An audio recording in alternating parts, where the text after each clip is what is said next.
1960s weren't just a revolution in music. They were a revelation of soul. Sam Cooke was stirring hearts with gospel smoothness turned pop gold. Ray Charles redefined everything we knew about genre. And by the end of the decade, a young Marvin Gaye was setting new standards in emotional storytelling. These 10 R&B albums didn't just top charts. They built the foundation of soul music as we know it. Number 10, Tell It Like It Is by Aaron Neville. Tell it like it is. A slow burn that turned into a soul torch, Tell It Like It Is was Aaron Neville's debut, and what a way to enter the game. Released in 1966 on the Tiny Parlo label, it wasn't expected to break out.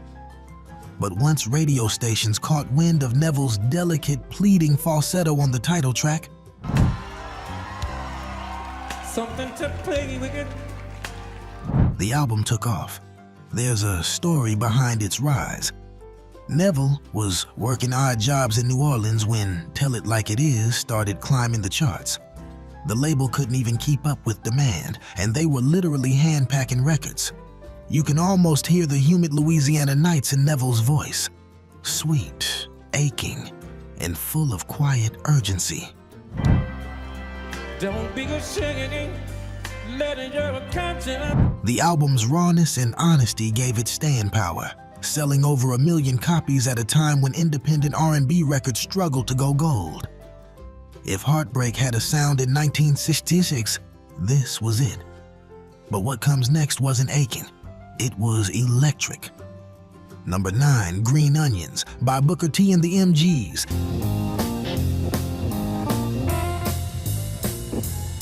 It didn't have a frontman, it barely had lyrics. But Green Onions became one of the most iconic R&B albums of the 60s and one of its top sellers. Dropped in 1962 under Stax Records, this instrumental masterpiece by Booker T and the MGs was an unexpected smash.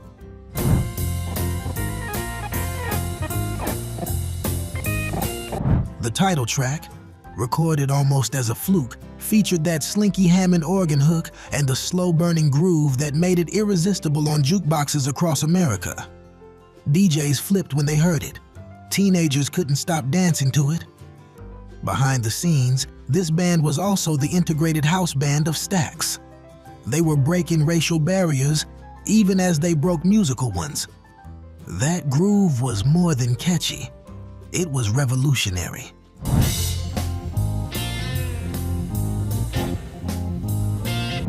With over 1 million copies sold, Green Onions proved R&B didn't need words to move your body or your soul. And coming up next, the Queen of Soul makes her first majestic entrance. Number 8, Aretha, Lady Soul by Aretha Franklin. Heartbreaker, you're a liar and you're When Lady Soul dropped in 1968, it wasn't just an album, it was a declaration.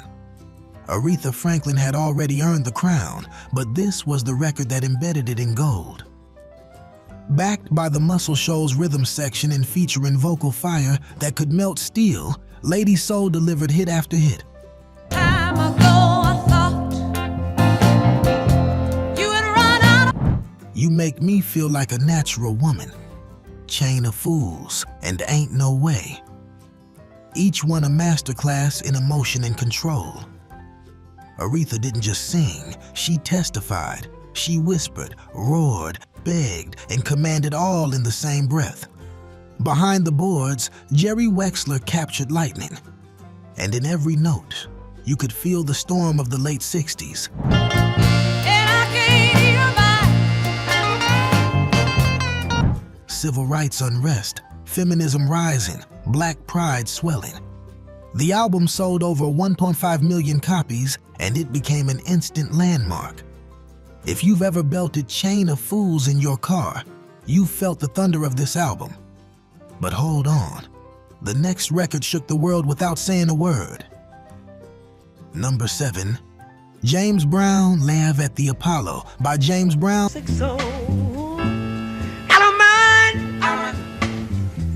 No studio polish, no overdubs. just raw, unfiltered soul in its most explosive form. When James Brown released Live at the Apollo in 1963, nobody thought a live album could sell. Brown paid for it out of his own pocket. The result was one of the most electrifying R&B records ever pressed. I feel so good I want to scream. The Apollo Theater crowd was on fire, and Brown fed off it like a man possessed. I'll go crazy. Try me. Please, please, please. Each performance tighter than the last, sweat dripping off every syllable. The famous Flames didn't miss a step. The pacing was relentless. Brown crafted the set list like a symphony, building tension, exploding, pulling back.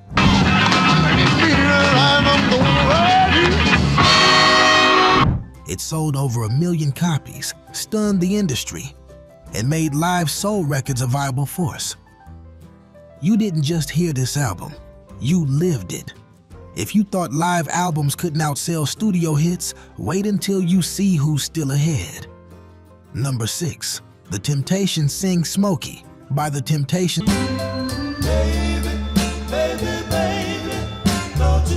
Before they were Cloud 9 innovators or psychedelic soul pioneers, The Temptations were the velvet voices of Motown's golden age.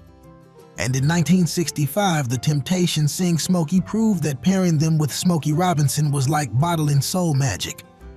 This wasn't just a collection of smooth tracks, it was a crossover masterpiece.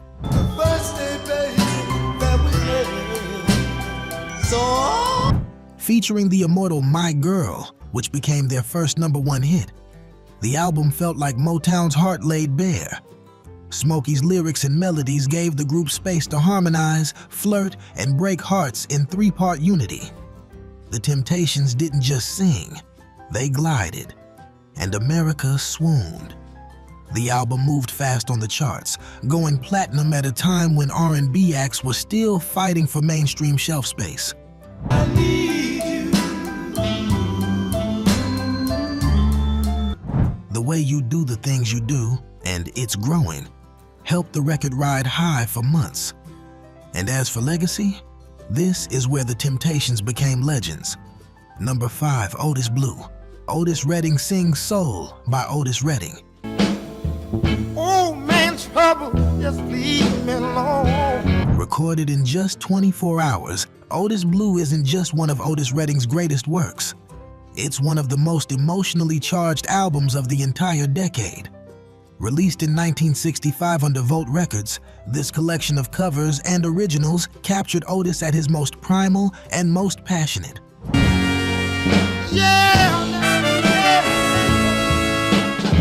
From the aching cry of "I've been loving you too long" to his stirring rendition of "A Change Is Gonna Come," Otis poured everything into these sessions. It wasn't polished, it was powerful. Grit, sweat, and heart all laid out on vinyl. The album sold over 1 million copies worldwide, cementing Otis not just as a Southern soul star, but as a global voice of raw emotion. And with Respect later flipped into a feminist anthem by Aretha, the album's legacy only grew.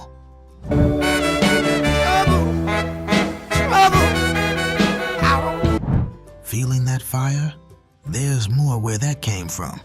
If these R&B giants from the 60s are taking you back, give this video a like.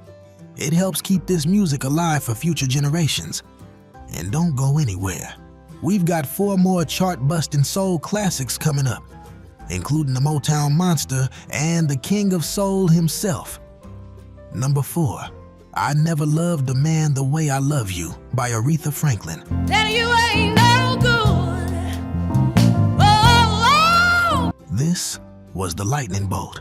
Released in 1960, I Never Loved a Man the Way I Love You was Aretha Franklin's breakout album. It's the one that flipped her from a jazz blues curiosity into the Queen of Soul. It was her first record with Atlantic after leaving Columbia, and producer Jerry Wexler gave her freedom to fly.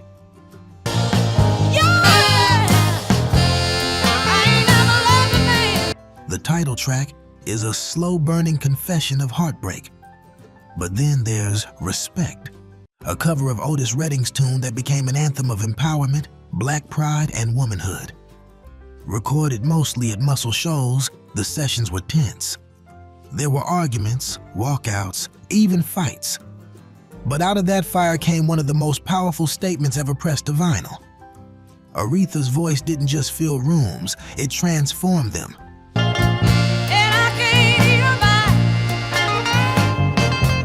The album sold over 2 million copies.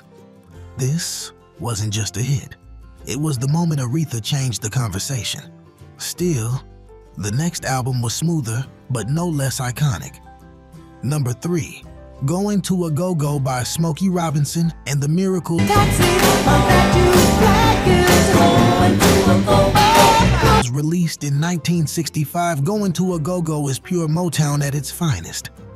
With Smokey's feather-soft vocals and the Miracles' tight harmonies, this album didn't shout, it glided, and audiences followed right along. The title track became a cultural spark. Going to a Go-Go turned into a nationwide catchphrase, with clubs naming themselves after the song. Well, there's a brand new place I found us, where people go. But the real soul punch is The Tracks of My Tears, a heartbreaker that still stings like it's fresh. Smokey wasn't just the front man. He was the writer, the arranger, the producer. And somehow, he made it all sound effortless. The album became their first million seller and helped crystallize that warm, polished Motown sound.